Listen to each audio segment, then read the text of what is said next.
Hello and welcome. I'm Tom. And I'm Amy. You've joined us for, well, quite a fascinating exploration today. We're diving into a question that seems to be on everyone's mind. Why is housing just so expensive? It really does feel like a constant topic, doesn't it? Absolutely. And we've got some really thought-provoking material here from Gary's Economics Yeah. that might just challenge a few common ideas about it. That's right. Our aim today is to sort of unpack these insights, cut through some of the noise, and get to the heart of why housing affordability feels like such a struggle for so many people pretty much everywhere. Yeah, prepare to have some perhaps long-held beliefs maybe looked at a bit differently. Definitely. So where do we start?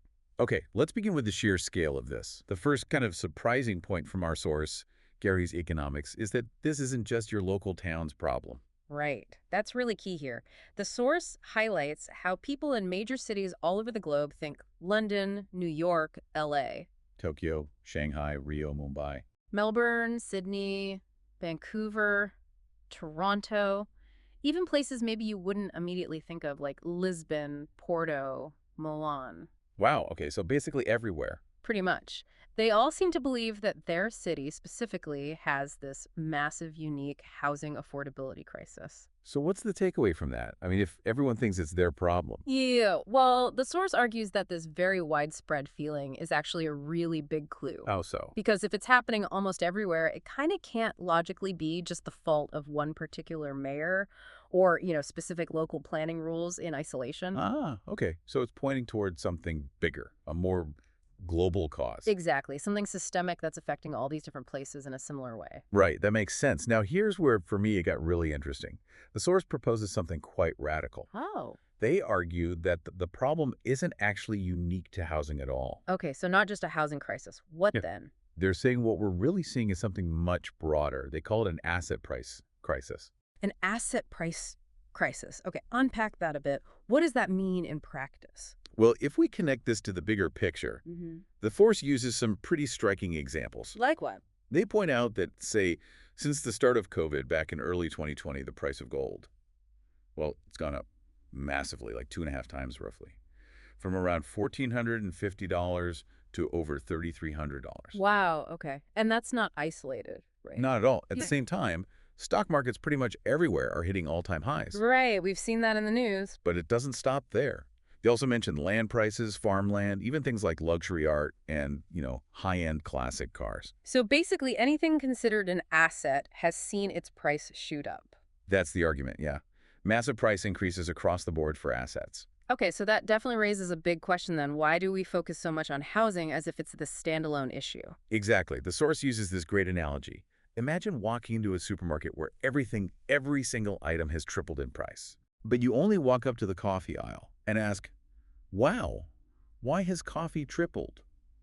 Assuming it must be some specific problem with coffee beans or something. Ah, I see. You're missing the fact that everything went up. Precisely. Gary's Economics suggests that often economists and journalists, maybe even policymakers, they get bogged down in these small-scale, housing-specific explanations. Like local planning laws or supply issues. Right, when actually there's this huge, widespread phenomenon happening across all assets.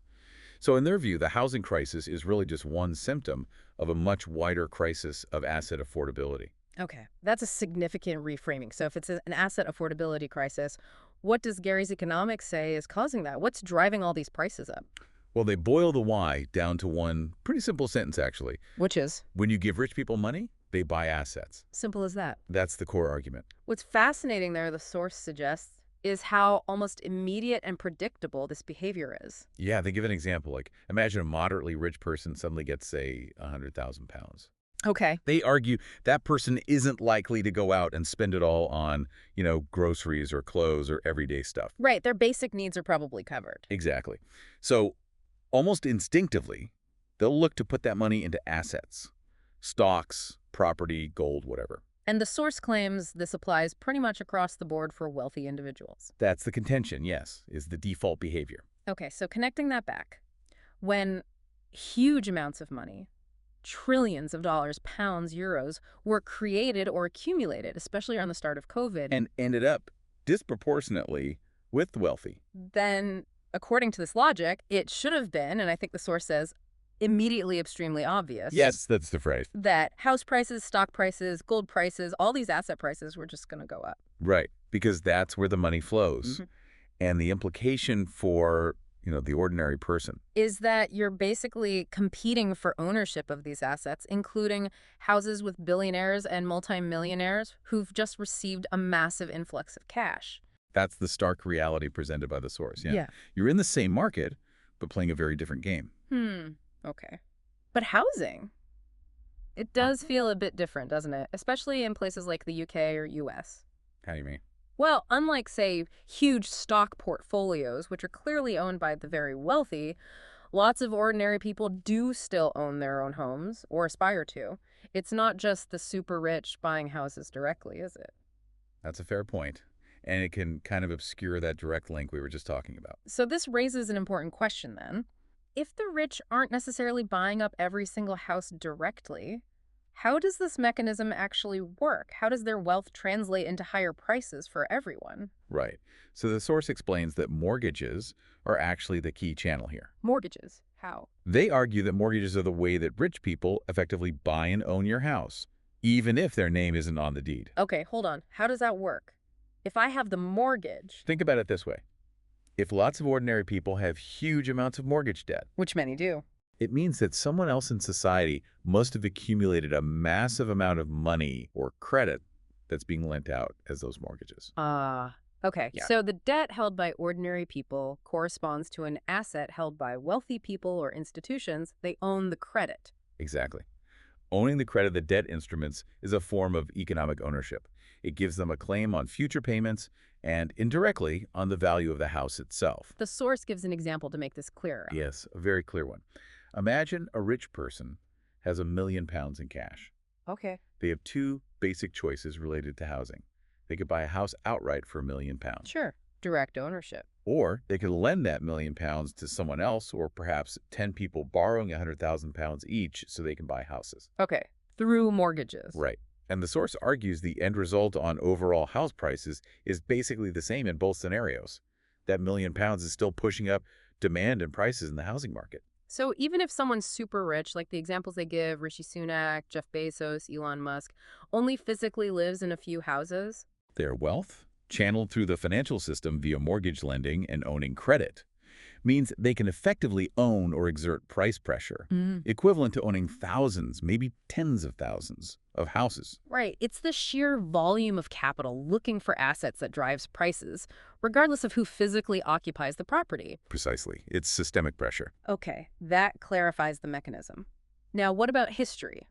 People often point to the past, don't they? They do. You see those graphs all the time, plotting house prices against average wages over decades. And the line for house prices usually shoots way up compared to wages, especially in the last 30, 40, 50 years. Exactly. And the common conclusion people draw is, wow, housing has become totally unaffordable, unsustainable compared to the past. Prices must come down. It seems logical, but our source, they have a different take on that history, don't they? They really do. It's quite counterintuitive. What's fascinating here is that the source argues the current period, where housing is really unaffordable for many, isn't actually the historical outlier. So now isn't the weird part? No. They argue it was the period after World War II when housing was relatively affordable for the average person. That was the historical blip, the exception, not the rule. Really? How do they support that? They suggest looking further back in history. Read authors like Dickens, for instance. You'll find that for most of recorded history, housing was actually extremely unaffordable for the vast majority of people. And that lines up with?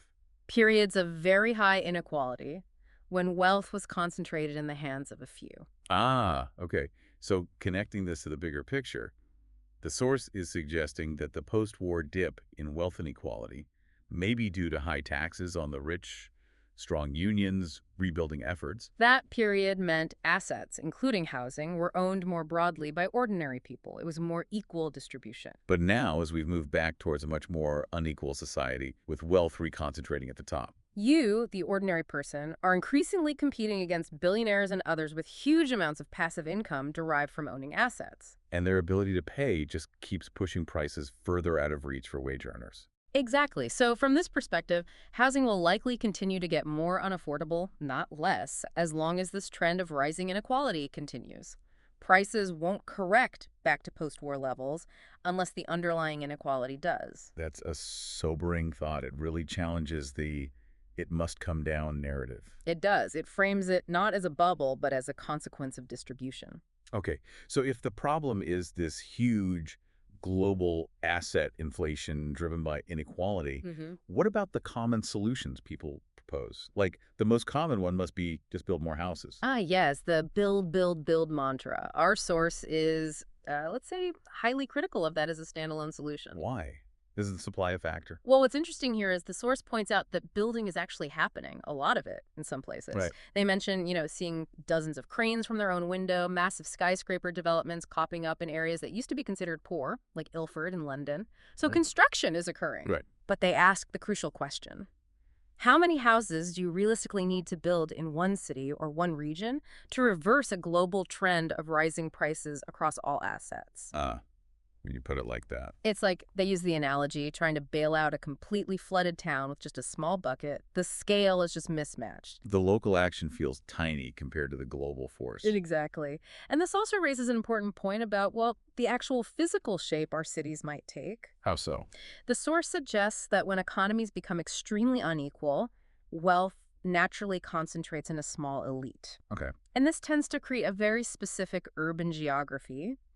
You get these unbelievably luxurious, almost fortified city centers or prime areas. Right. Gleaming towers, high-end shops. Surrounded by vast, sprawling areas of much, much lower quality, often very dense housing for everyone else, sort of like slums in the outer rings. That sounds quite stark. It is. But the source argues this is the kind of natural shape an increasingly unequal economy wants to push cities towards. So the build, build, build policy, if it doesn't tackle the underlying inequality, Could actually just accelerate that process, Yeah. leading to cities, maybe like London, starting to look structurally more like, say, Mumbai or Rio de Janeiro, with those extreme visual contrasts between wealth and poverty. wow, that's a powerful image. And there's another layer to the critique of build, build, build.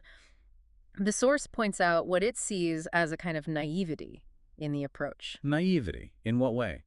Well, it often seems to assume there's this huge, untapped pool of resources just waiting to be used, like limitless builders, concrete, land, just sitting idle. Which isn't realistic. Not really, the source argues. Our economies are generally quite efficient. Most resources, labor, materials, land, capital, are already owned or controlled predominantly by the wealthy or corporations they run. Okay, so the resources aren't just free. Right. So think about it. Yeah. If you're a rich person, maybe you run a big construction company and you're operating in an economy where the rich are getting richer and everyone else is, well, feeling the squeeze. What are you going to build? Exactly. Are you going to use your resources, your capital, your company to build lots of genuinely affordable housing for ordinary people? Or are you going to build super luxury apartments for other wealthy people where the profit margins are massive? The incentive seems clear in that scenario. Or, at the other end, build the absolute cheapest, most basic stuff possible for the mass market to maximize volume and profit there. So the problem isn't necessarily a lack of building overall, but what gets built and for whom, which is driven by the underlying economic inequality and power distribution. That's the core argument. It's about who controls the resources and what their incentives are. Okay, that makes sense. What about the other common suggestion you often hear?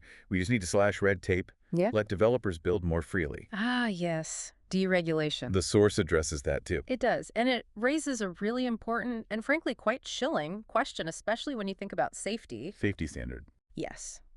The source specifically brings up the Grenfell Tower disaster in the UK, a horrific event where 72 people died because a block of flats caught fire and the cladding used was dangerously unsafe. I remember. It was awful.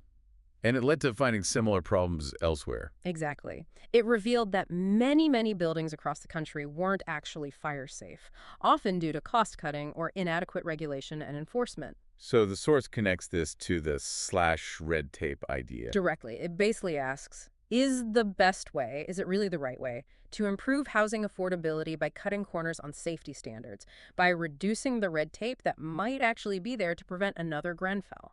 Posing it like that, The answer seems pretty obvious. The source certainly suggests it's definitely not the way to go. Compromising safety for affordability is a terrible trade-off. Okay, so if building more isn't the simple answer and slashing safety regulations is dangerous, where does that leave us? What does this analysis mean for, for you listening? Well, the source keeps coming back to this fundamental question. With whose money? Meaning, the resources needed to build anything, land, labor, capital, materials, are largely owned and controlled by the rich. Right, we established that. So the source asks, why would they, the wealthy, give their resources to you, the ordinary person, to build the genuinely affordable housing you need? When they could use those same resources to build luxury flats for themselves or their peers, or invest in other assets that give them a higher return. Exactly. The incentives just aren't aligned in a highly unequal system. So connecting this to the bigger picture again, the source argues that if you're not one of the super rich, well, you're essentially in the group that's losing out in this dynamic. Losing out how? It means you get less affordable housing, yes, but it's often part of a bigger picture. Maybe less access to good health care, less funding for quality education, fewer secure, well-paying jobs. So the reason you're losing ground on housing is fundamentally the same reason you might be losing ground on other living standards. That's the argument. You're being squeezed out across the board by the rapid growth in wealth, consumption, and power concentrated at the very top. It's all interconnected. Yes. Yeah. Which then raises maybe the most important question for you, the listener, to consider. Which is? If you want to stop this trend, if you want things like housing to become more affordable again. Then, according to this source, the only way that's likely to happen, realistically, is to deal with the fundamental fact. You are losing resources because the rich are acquiring them at an accelerating rate. You have to address the underlying distribution. So it brings us back to the start, really, in answer to that opening question, why is housing so expensive? Gary's Economics offers a powerful, maybe uncomfortable, but coherent story. It's expensive because the rich, broadly speaking, are buying it all up directly or indirectly through the financial system. And you simply can't compete with the sheer scale of their wealth in the asset markets. So what's the ultimate solution proposed by the source then, if the problem is inequality? It follows logically. You have to address the underlying inequality itself. How? The suggestion is pretty clear. Fundamentally shift the tax system. Tax the rich more specifically, tax their wealth, and tax working people less. Essentially, tax wealth, not work. Rebalance who contributes and who benefits. That's the core policy prescription offered to reverse the trend. And the source ends on a note. Well, maybe a challenging note, but also slightly hopeful. Yes. It suggests it doesn't have to keep getting worse like this. Things can get better. Affordability can improve. But as they conclude, you, meaning ordinary people collectively, may have to be the ones to make that happen. It likely won't happen on its own. Food for thought, definitely. A very different perspective on a problem that affects so many. Indeed. Thank you for your attention. You can subscribe to our show if you like it. See you next time.